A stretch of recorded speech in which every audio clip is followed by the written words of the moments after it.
এই দেশের চোর ডাইরেক্ট বিএমপি। শেখ হাসিনা যদি আসতে চায় ওর মারে ভাবে এই রিক্সাওয়ালা সব শেখ হাসিনার গদিত বসায় দিব। শেখ হাসিনা গদিত বসায় দিব, তারপরে আমাকে রিক্সাও শেখ হাসিনা উঠায় দিব, তাতেও কোনো আপত্তি নাই। তবে এই দেশে কোনো চোর রাখতে চাই না, কারণ এই চোরের লেগে আমি পেটে খাওয়ান পাই না, বুঝেন না? অগর পেট ভরাই দিয়ে আমার জীবন শেষ। এই দেশের চোর ডাইরেক্ট বিএমপি।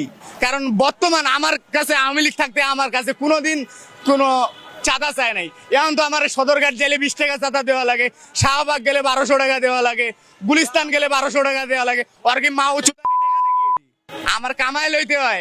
আমার সারাদিন ওরে আমি রিক্সা চালাইতে দিতাম, ওর জায়গায় আমি ট্রাফিকই করতাম। ওর মারে যদি দেখ টাকা কামাইতে কতটা কষ্ট, এরা তো পারতাছে না। শেখ হাসিনাই ভালো ছিল, যারে জেলে পড়ার দরকার ছিল জেলে পড়ছে, যারে বাইরে রাখার দরকার ছিল তারে বাইরে রাখছে। আমার হিসাবে শেখ হাসিনা বেটার ছিল, ভালো ছিল। ও ছাড়া এই দেশে কোনো রাজনীতিবিদ নাই যে ওর উপরে কোনো রাজনীতি করতে পারবো। শেখ হাসিনার উপরে কোনো রাজনীতিবিদ নাই, এ বাংলাদেশের ভিতরে নাই, আর জন্মও নেবো না। কারণ একটাই, ওই যে শেখের মেয়ে, বুঝলেন? সব নেতার চেয়ে আমার আওয়ামী লীগ মনে করেন যে সবসময় নেবেল উপরেই থাকবে।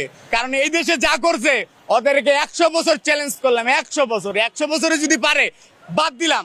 এই যে ফ্লাইওভার করছে না, ফ্লাইওভারে যেগুলো খুঁড়ি করছে না, এই খুঁড়িগুলো ওরা করে দেখা তাই হইব। এই লাগবো না ফ্লাইওভার করা।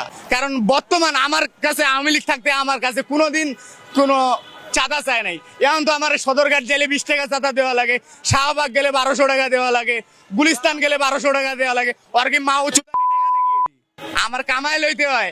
আমার সারাদিন ওরে আমি রিক্সা চালাইতে দিতাম, ওর জায়গায় আমি ট্রাফিকই করতাম। ওর মারে যদি দেখ টাকা কামাইতে কতটা কষ্ট, এরা তো পারতাছে না।